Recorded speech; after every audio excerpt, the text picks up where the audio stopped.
Parmi les nombreux Stormos descendus d'Azir pour mener la guerre au nom de Sigmar, il en est un dont la foi envers le dieu roi est inégalée. Il s'agit des Hallowed Knights. Quatrième Stormhost à avoir été créé, ces nobles guerriers au cœur pur mènent une croisade sacrée au nom de Sigmar, pour laquelle aucun sacrifice n'est trop grand. Leur premier cantique, grand est le sacrifice demandé à celui qui reçoit, traduit bien ce zèle et cette loyauté sans faille vouée à leur créateur. Les Hallowed Knights se répètent souvent cette devise pour se rappeler que la puissance qui leur a été conférée exige d'eux les plus grands des exploits. Guerriers désintéressés et profondément pieux, ces croisés partent au combat revêtus d'armures argentées, rehaussées d'or et du bleu royal d'Azir. De la même façon que leurs corps sont protégés par les plaques de sigmarite de leurs armures, la foi qui les anime permet à leur âme de résister à toutes sortes de magies hostiles, qui glissent alors sur eux sans les affecter.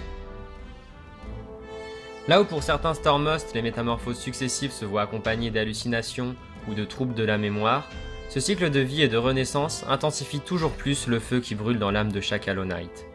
Atteignant un tel niveau de dévotion, ceux qui ont été métamorphosés de nombreuses fois voient leur corps briller d'une intense lumière céleste, tels des archanges se mouvant parmi les mortels. Tant leur cœur est pur et solide, il est raconté que plus d'un Hallowed Knight a déjà arpenté le jardin infernal de Nurgle et en est ressorti vivant et parfaitement sain d'esprit, plus que jamais déterminé à accomplir son devoir de purification. À leur tête se dresse le Lord Célestant Gardus, légende vivante parmi les os de Sigmar. Ce grand héros et sa chambre de guerrier des Steel Souls incarnent toutes les valeurs des Hallowed Knights. Nul n'est plus dévot qu'eux. Leur sens du devoir, de l'honneur et des sacrifices galvanise les cœurs de leurs alliés. Leur seule obsession est de débarrasser par la force de leur foi et par l'épée les terres des 8 royaumes de la souillure du chaos. Gardus mène ses Steel Souls à pied, entouré par une couronne de lumière crépitante qui ne cesse de gagner en intensité.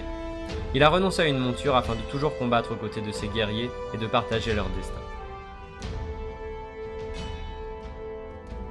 Autrefois Garadan de Démenu, Gardus était un prêtre guérisseur ayant voué sa vie à aider ceux affligés de maladies ou de malédictions. Sa constitution légendaire était telle qu'il ne contractait jamais les maux dont souffraient ses patients.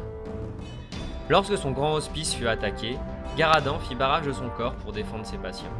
Saisissant un énorme candélabre de fer dans chaque main, il combattit vaillamment et finit par périr, une prière aux lèvres. Celle-ci fut entendue par Sigmar, qui le guida jusqu'à lui.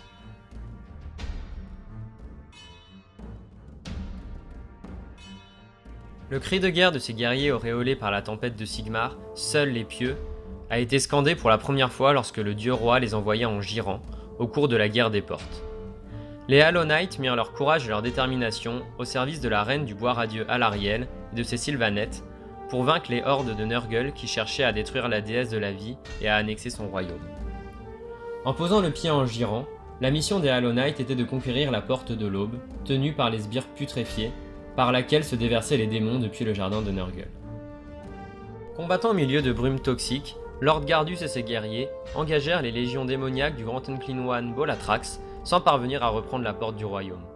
Si bien que Lord Gardus finit par se sacrifier en plongeant dans la porte, entraînant avec lui le démon majeur, dont la masse imposante provoqua l'effondrement de la structure de la porte. La coupure avec le jardin de Nurgle et la disparition de leur chef firent sombrer dans la panique les démons, qui furent massacrés par les Stormcast Eternals. Bien qu'également privés de leur chef, bloqués dans le jardin de Nurgle, les Hallowed Knights remportèrent une grande victoire au nom de Sigmar. Malgré cela, la souillure de Nurgle était toujours présente à Giran. Le Stormhost, maintenant dirigé par le Lord Castellan Lorus Grimm, fidèle second de Gardus, porta secours aux damoiselles d'Alarielle et à la Dame d'Eliane, qui défendaient leur déesse endormie. Malgré le soutien des Stormcast, Alarielle semblait condamnée face aux innombrables légions de Nurgle. Mais c'était sans compter le retour du guerrier à l'armure immaculée Gardus Steel Soul. Revenu dans les royaumes mortels, sa pureté spirituelle nullement atteinte par la corruption du jardin de Nurgle, le Célestant et sa garde rapprochée massacrèrent ceux qui osaient s'en prendre à la reine éternelle.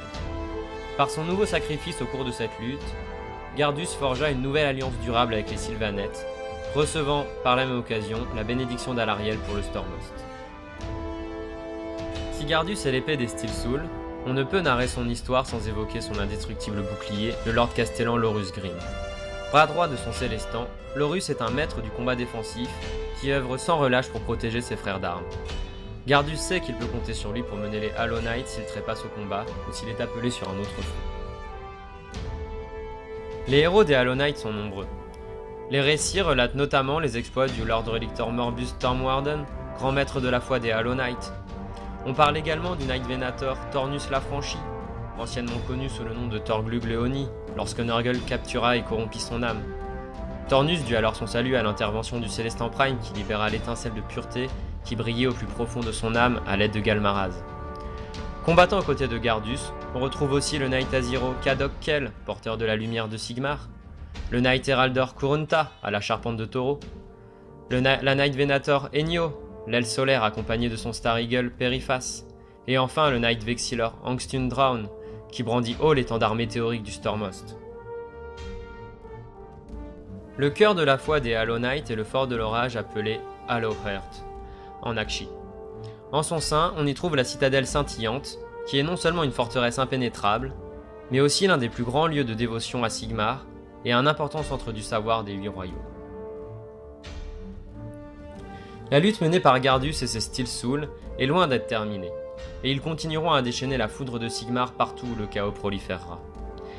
Gardus n'a jamais perdu la compassion qui l'animait au cours de sa vie mortelle.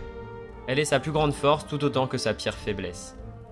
À ses yeux, la guerre est le premier pas difficile vers le salut.